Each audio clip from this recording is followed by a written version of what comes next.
Hi, this is Allie and Rachel here, and we're going to show you how to do our floating crystal bracelet. To do this bracelet, you're going to be using two different sizes of jump rings, as well as 6mm cube beads. Whether or not you want them to be Swarovski crystal, Gobi crystal, it doesn't really matter.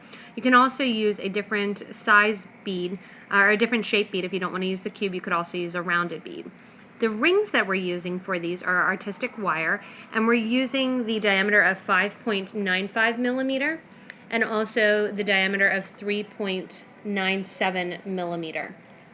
And they're both 18 gauge in diameter, 18 gauge. Also, you're going to be using two pairs of flat nose pliers. So we're creating a chain out of the jump rings with 5 rings. Then we're going to take a 6th ring and connect the first and the last rings together.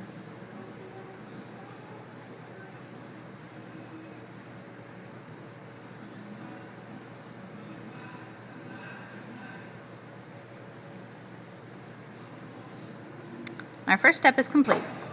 Now we have our first piece, which is 6 of the smaller rings, all linked together in a circle.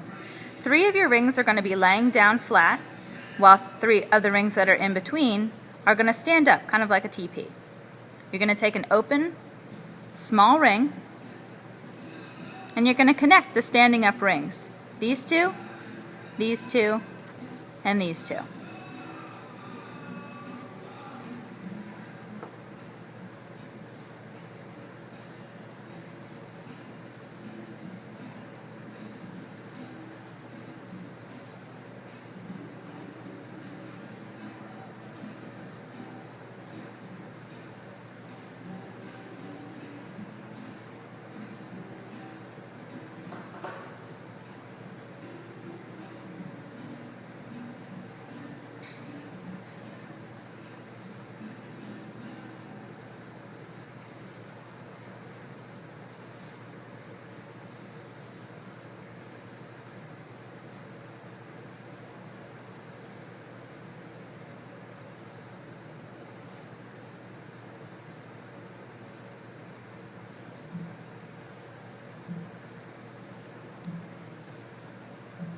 When you're finished, you know you've done it correctly when the new rings you just added are laying right on top of the very first rings, lying flat against the bead mat.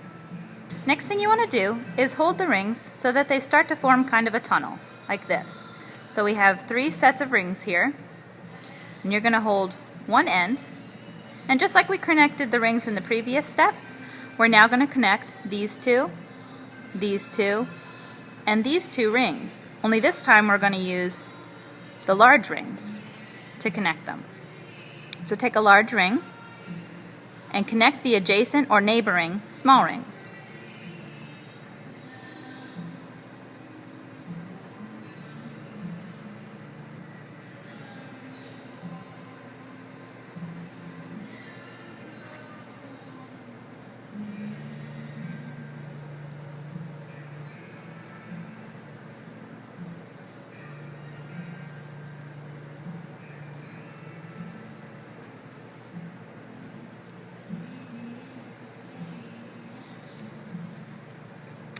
So now we have a tunnel that's starting to form. 3 sets of small rings, and then 3 large rings. Now we're ready to add another set of large rings.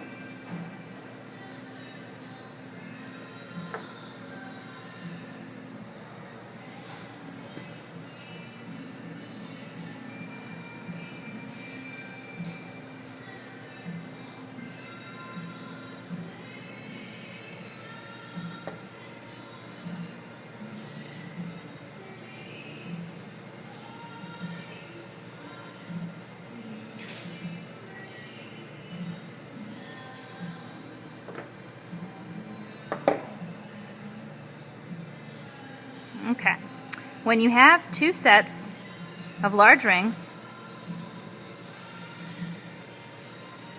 like this, you're ready to add your crystal. Take one of your crystal cubes. You want to angle it so that the corner of the cube is facing down into the center of the tunnel. Then you want to fold up your large rings on either side so that they really hug the stone in place. It's sometimes necessary to use your pliers to force the rings up over the crystal.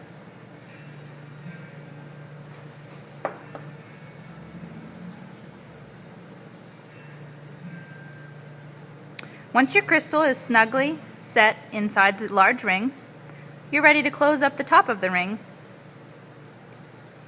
with a small ring. You're going to connect the large rings together just like we did in the previous steps, only this time we're going to use small rings.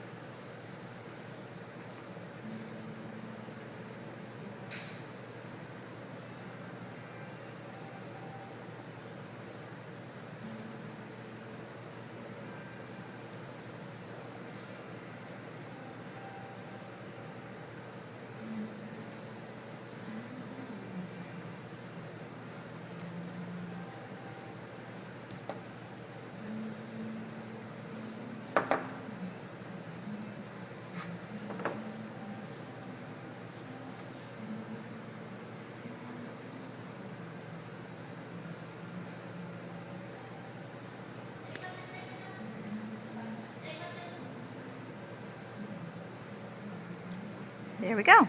We have one whole set complete, one crystal captivated. We're going to continue with this pattern. We're going to do another set of small rings, and then two sets of large rings that will captivate a crystal, and then 2 sets of small rings until our pattern is complete, until the piece has reached its desired length.